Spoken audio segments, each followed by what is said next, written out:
Hello guys, today I am going to review the new Leteciel SHARK. So let's begin. The unboxing experience is truly exceptional compared to what's usually offered, especially in this price range. Even before opening the box, there's a cute welcome surprise, an anime band that you can assemble and create a cute little band that can be placed on your desk or anywhere else you like. It's a fun and quirky addition, especially for anime lovers like me. Inside the box, you'll find a picture of the anime band featured on the packaging, a high-quality denim-style case, an anime pin, one type of silicone ear tips, and the IMs themselves with the cable already attached. Just take them out, plug them in, and enjoy. Personally, I would have liked to receive more types of silicone ear tips, but aside from that, the unboxing experience is very rich and unexpected for this price range overall. The cable of the IM's very good. It is colored in black. The width of it is not particularly thick, and it is relatively flexible, but it does have a tiny bit of memory, though nothing that interferes with usage. Overall, I would say it's quite comfortable. The ring around the cable split works great.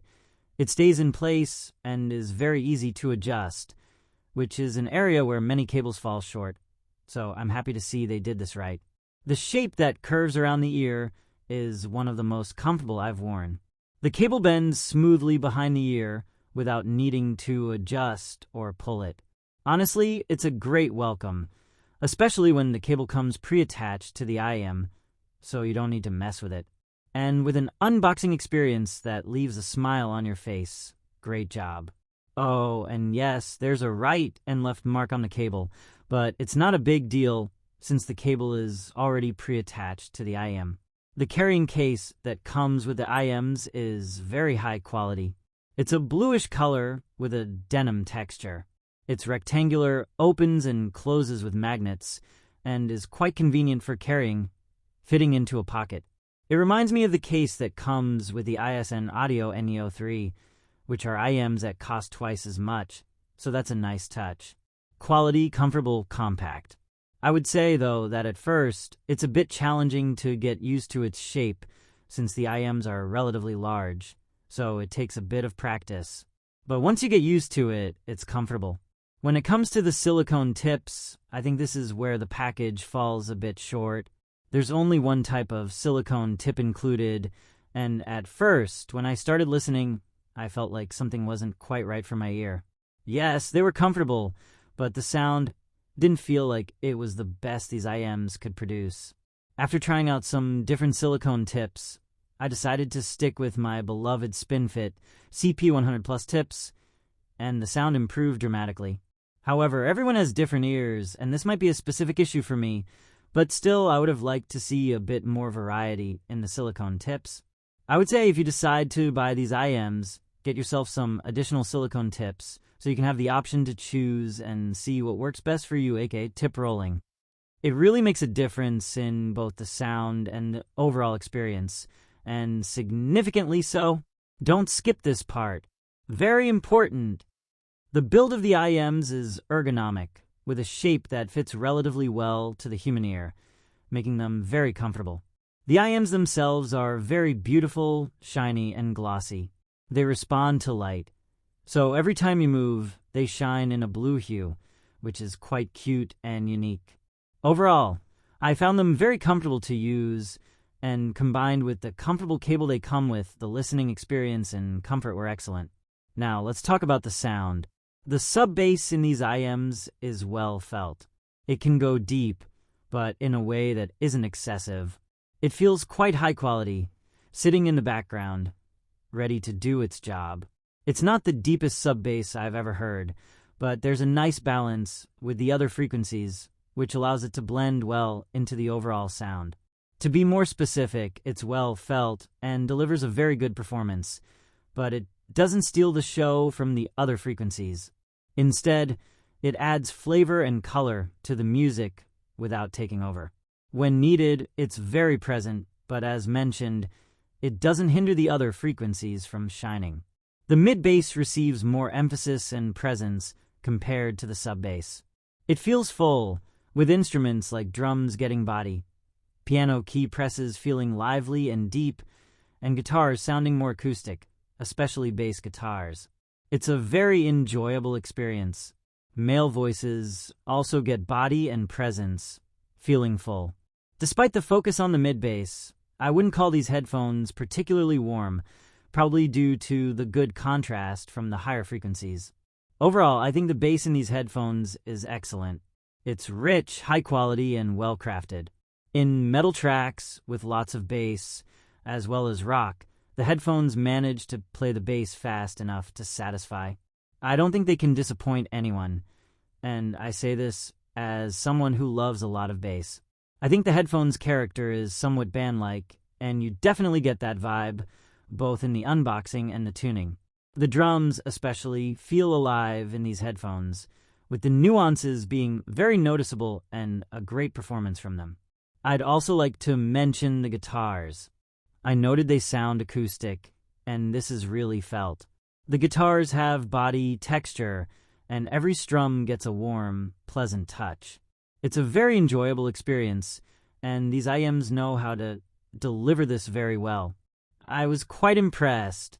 In terms of mid-range frequencies, the IMs also manage to perform well. Guitars sound excellent, violins sound full, and both male and female voices sound great equally. They are relatively forward, but not excessively so. I feel like each instrument receives a nice level of attention, and the combination of low frequencies and mid-range brings a lot of life to the mix, making it a very enjoyable experience. The IMs excelled in pop songs. The way they played male and female vocals was wonderful, combined with instruments that sound full. Listening to concerts was also a very enjoyable experience. For example, listening to the tracklist of Wicked was very immersive. Every vocal received good attention, and their positioning was precise with great bass support. Additionally, the album tails Weaver Exceed by Vanilla Mood, which is composed entirely of instrumental music, highly recommended, sounded really beautiful and gave me the feeling of being in the concert itself. The instruments were well positioned, felt full, and each one received individual attention. Overall, I think the mid-range frequencies were done well and tastefully. I thoroughly enjoyed the amazing combination of bass and mid-range. Great job, Leteciel. The treble in the IMs provides enough contrast to the bass, but anyone looking for a lot of treble might not find it here. This is what gives these IMs a more intimate feel, with a focus on vocals and other frequencies. The treble is there to balance, but it doesn't get as much attention as the bass and mid-range. I find this fitting for the tuning that Leteciel chose to go with, and it blends very well. Nuances like guitar plucks, cymbals, and so on sound excellent. They integrate nicely with the instruments. Overall, I think Leteciel did a good job with the treble in the IMs. It's present, not the most prominent, provides excellent contrast to the bass, and still doesn't tire or become harsh on the ears. I'd say the main focus in these IMs is the bass, at least based on my experience. Again, it's not that there's no treble. There's enough of it, and it's enough to make me happy. But for electronic music, I don't think this would be my first choice. These IMs are more suited for songs with vocals and instruments, but less so for electronic. That said, I did enjoy listening to electronic music with them, and they delivered a good performance, but they wouldn't be my first pick for the genre. The technical capabilities of these IMs are nothing short of impressive. The soundstage feels quite wide, with instruments having room to breathe and shine. Separation capabilities are pretty good for the price range. But the imaging, wow, that was the first thing I noticed about these IMs. The combination of a fairly wide soundstage and great imaging makes these IMs stand out in the technical department, especially for the price range they compete in my opinion. Detail retrieval is also quite good, with nuances in the mid-range and low frequencies receiving great attention.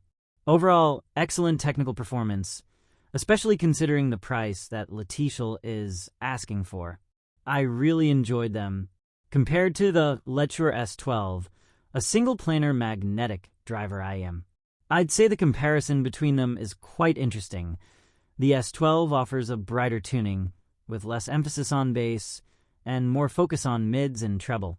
Meanwhile, the Leteciel SHARK feel a bit warmer, less treble-focused, and give more attention to the mids and nuances in the lower frequencies. In terms of technical abilities, I'd say they are on the same level, which is amazing in my opinion. The imaging on both is very good, and the soundstage feels wide. When choosing between the two, I would lean more towards the type of music I listen to, as each has its strengths and weaknesses. For electronic music, I'd prefer the S12, but for pop music or music that primarily features instruments, I'd prefer the Leteciel SHARK. In terms of build quality, the S12 are made of metal and are relatively small, so they don't fully cover the ear, requiring a good seal to block out external noise. The Leteciel SHARK, on the other hand, provide better passive isolation and have a shape that fits the human ear more comfortably. To sum up, the Leteciel SHARK focuses more on the lower frequencies and mid-range, while the S12 are brighter, with more emphasis on the high frequencies. Compared to the Sliivo SL41 MK2 are hybrid IMs combining a dynamic driver with four balanced armature drivers. Honestly, just like the S12 were an interesting comparison, this one is also relatively interesting. I would describe the Sliivo as more neutral IMs with boosted bass and a bit more brightness, although there's great sub-bass enhancement, while the Leteciel SHARK are warmer IMs with a focus on the nuances in the lower frequencies. I would say the comparison is relatively similar to that of the S12, except for the technical performance. From my feeling, the soundstage of the Leteciel SHARK feels wider, and the imaging is better compared to the Sliivo. In terms of comfort, I found the Leteciel SHARK more comfortable to wear than the Sliivo because of their more ergonomic shape, while the Sliivo has a relatively flat shape. To sum up, the Leteciel SHARK are IMs with a wider soundstage and better imaging, focusing on the nuances in the lower frequencies, while the Sliivo are neutral IMs with a bass boost and are a bit more treble-heavy than the Leteciel SHARK. So, as you can see from my review, the Leteciel SHARK are serious contenders in their price range. They offer a very satisfying package of accessories that left a smile on my face and gave a nice vibe, as if the box is inviting me to listen to the tracks. The IMs themselves are very beautiful, with a shiny and glamorous structure, looking almost like a luxury, sparkling piece of jewelry, the kind that draws attention and invites you to listen. There's no way you'd want to leave them just lying on a table or not admire their beauty. Beyond that, the listening experience is relatively intimate and calm, with satisfying bass, a lovely focus on the low-end nuances of musical instruments. The packaging really reflects the vibe of the IMs, with great emphasis on drums, guitars, cello, pianos, and violins. The bass plays a great role here, giving substance, foundation, depth, and shape to each instrument.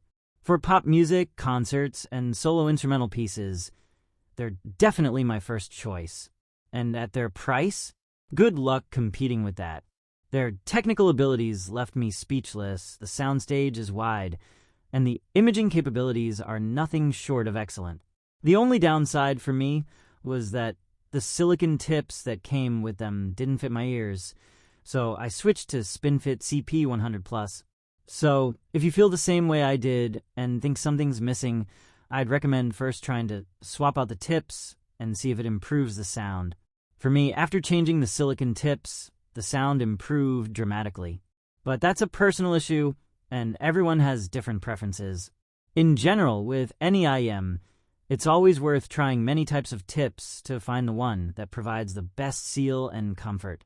It's worth buying several types and styles, and giving each IM the tip that suits it best.